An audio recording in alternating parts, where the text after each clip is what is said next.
Alright guys, so we're here to change the brakes on this new Toyota Corolla I got. Unfortunately the rear are drum brakes, so I'm gonna go ahead and show you guys how to change all that.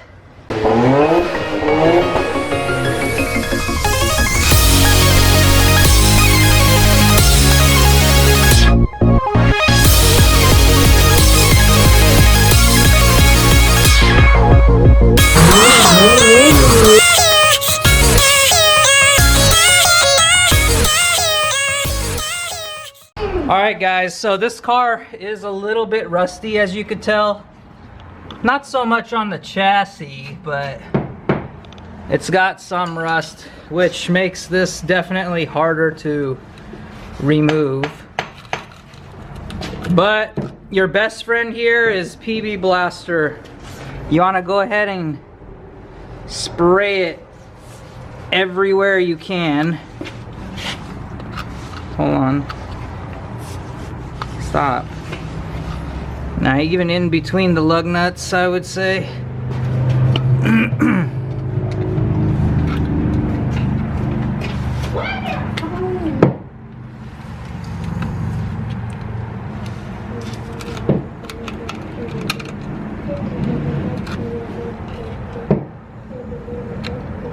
Everywhere. You want it everywhere.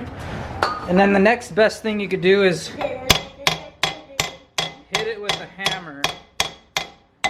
That way it'll loosen all the particles and it'll get the juices flowing through.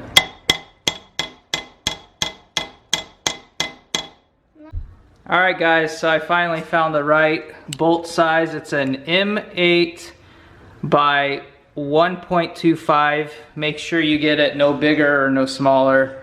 I have it in the two holes where they're supposed to be. A lot of people told me to try to bang this out with a hammer and use PB Blaster and stuff, and I'm sure it works.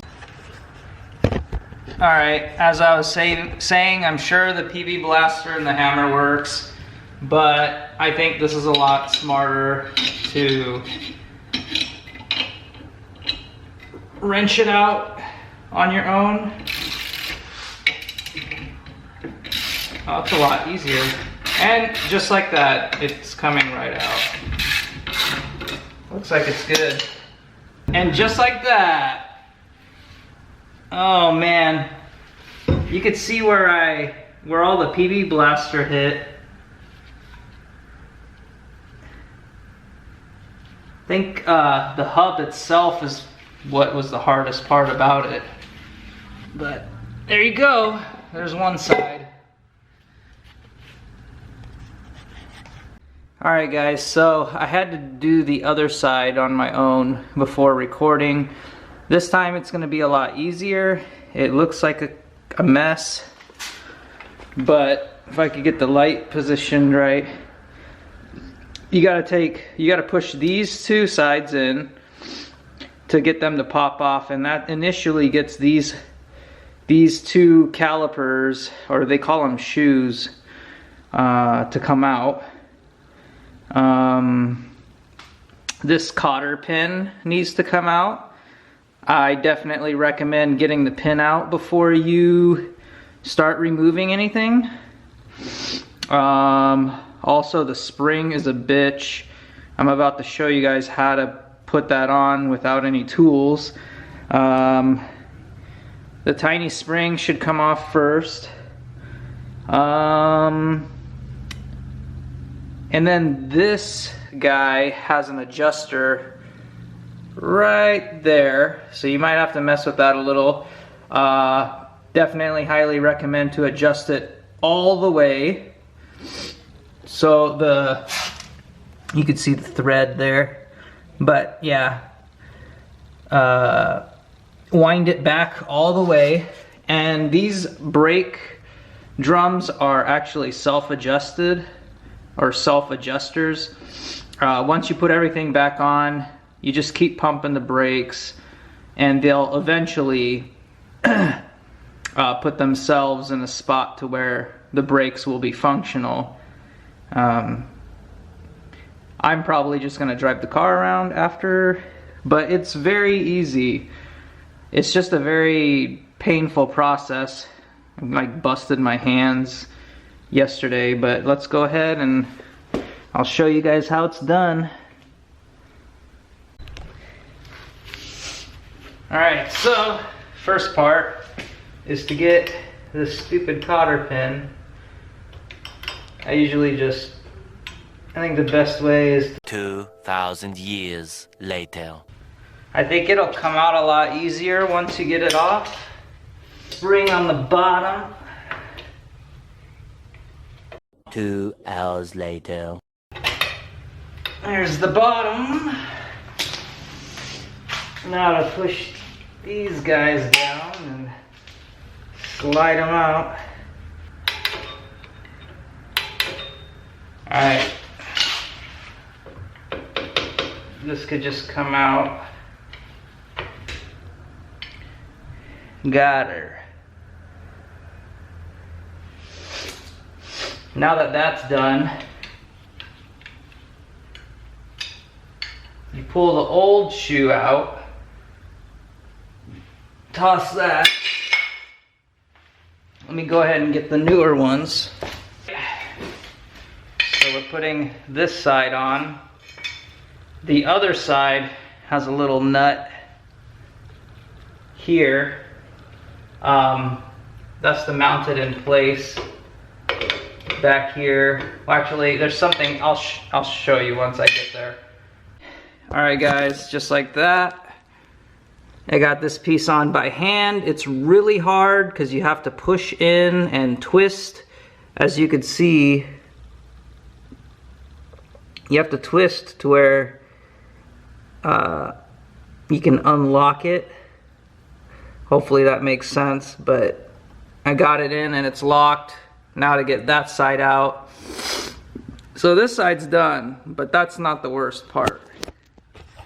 We're not at the worst part yet. So let's go ahead. You could actually use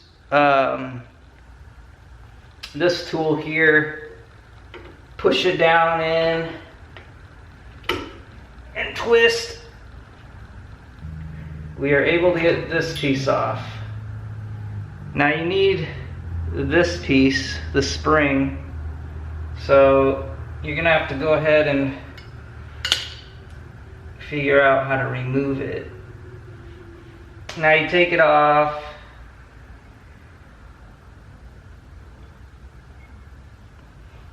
And you put it on the new piece. And the worst part is getting all this back together. So now you want your big spring. Put it on the same way you took it off.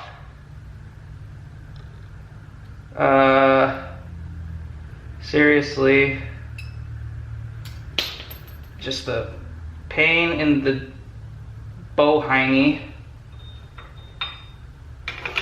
You want to go ahead and put the spring on the piece that's already mounted. Don't forget your little horseshoe piece that falls out. That needs to stay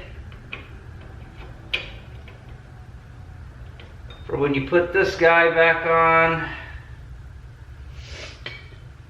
And then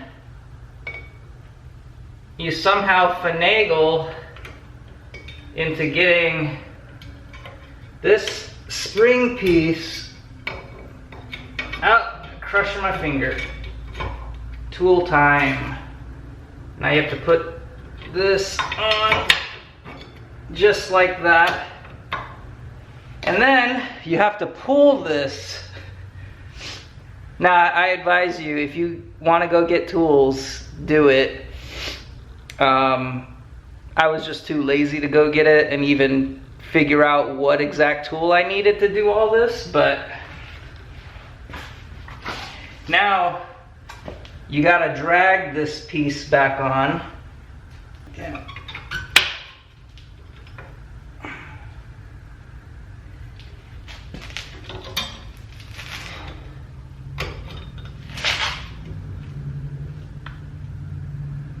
Something's not right.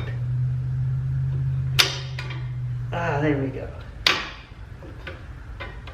Ah.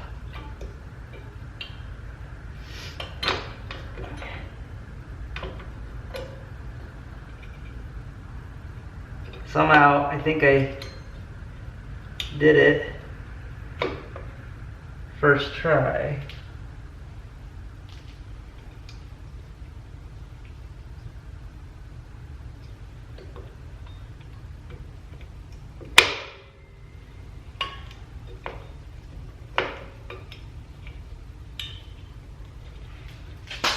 That's my best tip for you guys to get this on. And just to show you guys, you want to make sure everything's straight. Like up here. Damn it, I need more light. But yeah, up here and here need to be in the solenoid. The spring has to be attached on this end all the way to the other end. These suckers are in. Those are what hold the shoes. Everything's attached, just the spring on the bottom.